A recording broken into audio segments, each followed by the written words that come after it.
শিয়াদের ভক্তি করার কারণে আমাদের মাথায় 5 কলি টুপি আছে। 5 কলি টুপি বুঝেন তো? কেন পরবেন আপনি? এই যেমন 5 কলি টুপি আমি দেখাই, এখানে আছে 1টা 2টা 3টা 4টা 5টা কলি আছে না? এখন বলতে যেহেতু এটাতে কলি 5টা, সুতরাং শিয়াদের পাক পাঞ্জাতন হয়ে গেছে, এই টুপি পরা যাবে না, এটা খুলতে হবে। আসসালামু আলাইকুম ওয়া রাহমাতুল্লাহি ওয়া বারাকাতুহু। প্রিয় দর্শক, 5 কলি টুপি পরিধান করা যাবে কিনা? আমরা সচরাচর বিভিন্ন রকম টুপি পরিধান করে থাকি। 5 কলি টুপিও আমরা সচরাচর পরিধান করে থাকি। আসলেই 5 কলি টুপি পরিধান করা যাবে কিনা? কোন আলেম বলতেছেন না 5 কলি টুপি পরিধান করা যাবে না, আর কোন আলেম এই কথাও বলতেছেন 5 কলি টুপি পরিধান করা একেবারে হারাম, বিদআত। 5 কলি টুপি পরিধান করা কি বিদআত, হারাম, নাকি পরা যাবে, নাকি পরা জায়েজ আছে? এ বিষয়ে আজকে আমরা জানবো ইনশাআল্লাহ। আজকে আমাদের বিশেষজ্ঞ প্যানেলে বাংলাদেশের বিজ্ঞ 5 জন আলেম রয়েছেন। এই 5 জন বিজ্ঞ আলেমের কাছ থেকে আমরা জানবো যে 5 কলি টুপি পরিধান করা যাবে কিনা, 5 কলি টুপি পরিধান করলে সুন্নত আদায় হবে কিনা, এবং নবীজি সাল্লাল্লাহু আলাইহি ওয়াসাল্লাম কোন ধরনের টুপি পরিধান করেছিলেন এবং উম্মতকে কোন ধরনের টুপি পরিধান করতে বলেছেন, এ বিষয়ে আজকে আমরা জানবো ইনশাআল্লাহ। আজকে আমাদের বিশেষজ্ঞ প্যানেলে যে সমস্ত আলেমরা রয়েছেন, 1 number Sheikh Amanullah, 2 number Sheikh Muzaffar bin Mohsin, 3 number Mufti Rezaul Karim Abrar, 4 number doctor Enayetul Abbasi, 5 number জনপ্রিয় স্কলার শেখ আহমদুল্লাহ। প্রিয় দর্শক, চলুন আমরা একে একে তাদের বক্তব্যগুলি শুনে আসি। আমরা শুরুতেই শেখ আমানুল্লাহর বক্তব্যটি শুনে আসি। মুহাম্মদুর রাসূলুল্লাহ সাল্লাল্লাহু আলাইহি সাল্লাম, আলী রাদিয়াল্লাহু তাআলা আনহু, ফাতেমা রাদিয়াল্লাহু তাআলা আনহা, হাসান রাদিয়াল্লাহু তাআলা আনহু, হুসাইন রাদিয়াল্লাহু তাআলা, এরা হলো পাক পাঞ্জাতন। এই পাক পাঞ্জাতনের নামের উপরে 5 কলি টুপি আছে। এটাই আমাদের দেশের এক বীরেরা 5 কলি টুপি বানায়, বলছে ইসলামের 5 বেনা, ইসলামের 5টা রোকন, এই জন্য 5 কলি টুপি। 5 কলি টুপি যদি 5 রোকনের কারণে হয়, তো ইমানের রোকন 6টা, তো 6 কলির টুপি কোথায় গেল? ইসলামের 5 রোকন কি সবার জন্য প্রযোজ্য? হজ আর যাকাত এটা ধনীর জন্য, তবে এটা ধনীর জন্য 5 কলি বানা, আর গরিবের জন্য 3 কলি বানা। তা বানাস না কেন? সব ভণ্ডামি। শিয়াদের ভক্তি করার কারণে আমাদের মাথায় 5 কলি টুপি আছে। 5 কলি টুপি বুঝেন তো? কেন পরবেন আপনি? আমরা কি শুধু 5 জন ব্যক্তিকে ভক্তি করি, না সব সাহাবীকে সম্মান করি?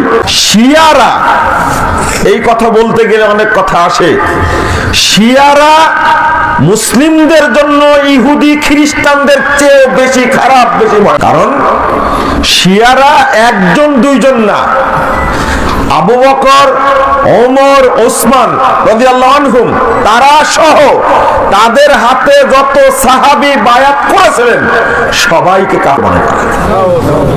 নাউযুবিল্লাহ, আস্তাগফিরুল্লাহ, আস্তাগফিরুল্লাহ। তো আপনি কিভাবে শিয়াদের অনুকরণ করবেন? 5 কলি টুপি শিয়াদের অনুকরণে কেন বললাম? রাসূল সাল্লাল্লাহু আলাইহি ওয়াসাল্লাম, আলী রাদিয়াল্লাহু আনহু, ফাতেমা রাদিয়াল্লাহু আনহা আর হাসান হুসাইন রাদিয়াল্লাহু আনহুমা কয়জন হলেন? 5 জন। এই 5 জনকে শুধু তারা মানে ভক্তি করে, মাথার উপরে দিয়ে রাখে, আর আমরাও সেটা অনুসরণ করছি। কালো টুপি আপনারা পরেন না? সবুজ টুপি পরেন কেন? এটা হলো মাজার পূজারীদের টুপি। আপনাদের একটু চিন্তা করতে হবে, ভাবতে হবে যে আমার আদব, আখলাক, আচরণ মাজার পূজারীদের মতো হচ্ছে কিনা, কবর পূজারীদের মতো হচ্ছে কিনা, শিয়াদের মতো হচ্ছে কিনা। যেমন 5 কলি টুপি আমি দেখাই, এখানে আছে 1টা 2টা 3টা 4টা 5টা কলি আছে না? এখন বলতে যেহেতু এটাতে কলি 5টা, সুতরাং শিয়াদের পাক পাঞ্জাতন হয়ে গেছে, এই টুপি পরা যাবে না, এটা খুলতে হবে। আচ্ছা, আপনাদের একটু হাত তোলেন তো সবাই। আপনাদের হাতে আঙ্গুল কয়টা? এখানে 4টা। আচ্ছা, আমাদের আলে হাদিস ভাইদের আঙ্গুল কয়টা? একটা আঙ্গুল ফেলা দরকার না? এখানে যদি কল্লি 5টা হয়, তাহলে শিয়াদের পাক পাঞ্জাতন হয়ে যাচ্ছে। ইয়া আল্লাহ, টুপি খুলে ফেলতে হবে। তোমার হাতেই তো মিয়া শিয়া নিয়ে ঘুরতেছো, তোমার পায়ে শিয়া নিয়ে ঘুরতেছো না? তোমার হাতের আগে আঙ্গুল একটা যদি 4টা করতে পারো, তোমার হাতে যেই দলিলে পাক পাঞ্জাতন হয় না, আমার টুপিতে ওই দলিলে পাক পাঞ্জাতন হয় না। ভাই, যে কোনো টুপি পড়তে পারেন। ইসলাম ধর্মের টুপির ব্যাপারটি অনেক উদার। যে সমাজে যেটাকে টুপি বলে, আপনি টুপি পড়তে পারেন, শুধু টুপিদের সাথে সাদৃশ্য না হইলেই হইল। এরা কোনো যার মাথায় নবীর সুন্নত টুপি নাই, তারে কখনো টুপি পরাইতে পারে না। তাদের কাজ কি? যেটা টুপি পরে সেটা টুপি খুলে দেবে। যদি বলেন সুন্নতি টুপি কোনটি, আমি বলবো তা গোল হবে, শক্ত হবে, সেটা সুন্নতি টুপি। তবে আমি বলবো না যে আপনার টুপিটা গোল হতেই হবে, শক্ত হতে হবে, হোক না লম্বা, সমস্যা কি, টুপি তো বলা হয়। তবে হ্যাঁ, সেই টুপি পরা হারাম যেই টুপি ইয়াহুদিরা পরে, খ্রিস্টানরা পরে, ওরাও টুপি লাগায়। সেই টুপিটা আপনাদের জালি টুপির মতো ছোট, তালুর মাঝখানে থাকে। আপনি যদি সেই টুপি পরেন এটা হারাম হবে, কারণ এটা শেআরে মিল্লাত, ইহুদিদের ধর্মের সাদৃশ্য রাখে।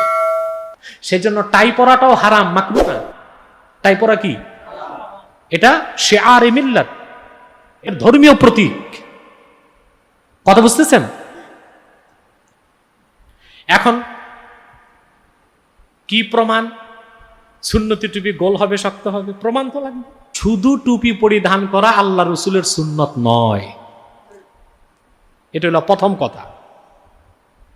এটা সুন্নাতুস সাহাবা।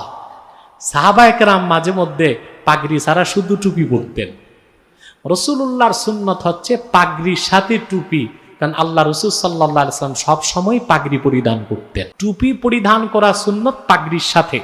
কিসের সাথে? কথা বলেন না? পাগড়ির সাথে। মনে থাকবে?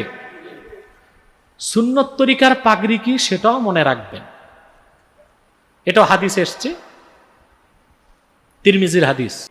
হযরত রুকানা বর্ণনা করেছেন, আল্লাহ রাসূল সাল্লাল্লাহু আলাইহি ওয়াসাল্লাম ইরশাদ করেছেন, আমাদের মুসলমানের পাগড়ি আর কাফের মুশরিকদের পাগড়ির পার্থক্য হচ্ছে তারা টুপি ছাড়া পাগড়ি পরে, আমাদের পাগড়ি হবে টুপির সাথে। তাহলে আবু দাউদ শরীফের হাদিস থেকে সাব্যস্ত হয়, প্রমাণিত হয়, সুন্নত তরিকার টুপি হবে গোল এবং শক্ত, সুন্নত তরিকার টুপি হবে মজবুত এবং গোল। পাঁচকল্লি টুপি বা যে কোনো ধরনের টুপি ইসলাম শরীয়তে পরার গুরুত্ব কি, এ সম্পর্কে অনেক উলামা ইকরাম বলেছেন এটি নবী সাল্লাল্লাহু আলাইহি ওয়াসাল্লাম সাহাবা ইকরামের সুন্নতে আদা বা অভ্যাসগত সুন্নত। আরবিয়ানরা এই ধরনের পোশাক পরতেন, খালি মাথা থাকতেন না, জাস্ট এটুকু। শরিয়াত দৃষ্টিকোণ থেকে এটি ইবাদত হিসাবে সুন্নাহ, যেটাকে বলা হয় সুন্নতে ইবাদা, সেরকম কোনো সুন্নাহ নয়, এ ছিল ওলামাদের বক্তব্য। জাস্ট তিনি ব্যবহার করেছেন। টুপিটা এরকম সুন্নতে আদা বা অভ্যাসগত সুন্নত। যদি কেউ নবী সাল্লাল্লাহু আলাইহি ওয়াসাল্লাম অনুকরণ করে থাকে তাহলে তিনি সওয়াবের ভাগীদার হবেন। এটি অনেক উলামা ইকরামের বক্তব্য। আবার অনেক উলামা এটাকে সুন্নতে ইবাদা হিসাবে স্থির করেছেন। কিন্তু টুপির কোনো ধরন হাদিসের কোথাও উল্লেখ হয়নি যে এই ধরনের টুপি হতে হবে, বরং এটি যে কোনো ধরনের হতে পারে। সেটা পাঁচকল্লি হতে পারে, জারি টুপি হতে পারে, বা হার্ড যে টুপিগুলো আছে সেরকম কোনো টুপি হতে পারে। যে কোনো টুপি হলেই হবে যেটি মাথা ঢাকতে সহায়তা করে।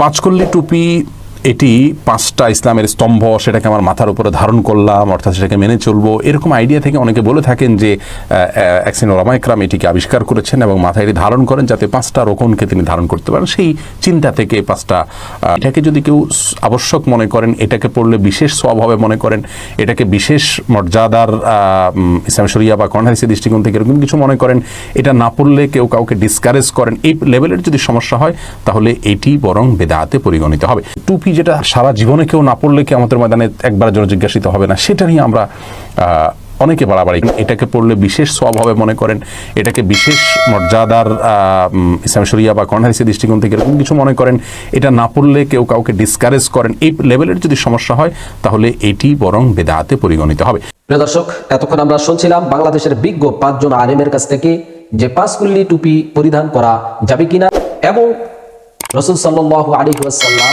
কোন টুপি পরিধান করার আদেশ দিয়েছেন এবং কোন টুপি পরিধান করা সুন্নত। প্রিয় দর্শক, আমরা এখানে একাধিক আলেমের কথাগুলি শুনলাম। প্রিয় দর্শক, আমরা টুপি নিয়ে এভাবে ফাসাদ সৃষ্টি করব না। আমাদের সব সময় চেষ্টা থাকতে হবে যে আমি আল্লাহ তাআলাকে কিভাবে খুশি করব, আমি কিভাবে আল্লাহ তাআলাকে খুশি করার উদ্দেশ্যে বেশি বেশি ইবাদত করব, আল্লাহ তাআলার হুকুম আহকাম মেনে চলব, রাসূলের আদর্শ মেনে চলব। আসলে টুপি ছাড়া তো নামাজও পড়া যায়, টুপি ছাড়া নামাজ পড়লে নামাজ হবে না এরকম তো হাদিসের মধ্যে কথা বলা হয় নাই। হ্যাঁ, টুপি পরে নামাজ পরিধান করা সুন্নত রাসূল। রাসূল করিম সাল্লাল্লাহু আলাইহি ওয়াসাল্লাম টুপি পরিধান করেছেন, টুপি পরিধান করে নামাজ আদায় করেছেন, সাহাবায়ে কেরাম করেছেন, তাবেঈনরা সবাই টুপি মাথায় দিয়ে নামাজ পড়েছেন। তবে এটা ওয়াজিব বা ফরজ এটা না, এই জন্য আমরা যে কোনো টুপি সুন্নত অনুযায়ী, যে কোনো পাঁচকুল্লি হোক, ছয়কুল্লি হোক, বা গোল টুপি হোক, খাড়া টুপি হোক, যে টুপি হোক না কেন, রসুলের সুন্নত অনুযায়ী যদি হয় আমরা সেটাই পরিধান করে আল্লাহ তাআলাকে খুশি করার উদ্দেশ্যে আমরা ইবাদত করব। এই জন্য প্রিয় দর্শক, আমরা এখানে বিজ্ঞ 5 জন আলেমের কথাগুলি শুনলাম। এই 5 জন বিজ্ঞ আলেমের মধ্য থেকে যার কথাগুলি কোরআন ও হাদিসের দলিল ভিত্তিক মনে হবে, আমরা তার কথাটাই, তার মতটাই গ্রহণ করে নেব ইনশাআল্লাহ। প্রিয় দর্শক, সর্বোপরি আল্লাহ তাআলার কাছে দোয়া করব, আল্লাহ তাআলা আমাদের সবাইকে যেন সকল প্রকার ফিতনা থেকে হেফাজত করেন। আসসালামু আলাইকুম ওয়া রাহমাতুল্লাহি ওয়া বারাকাতুহু।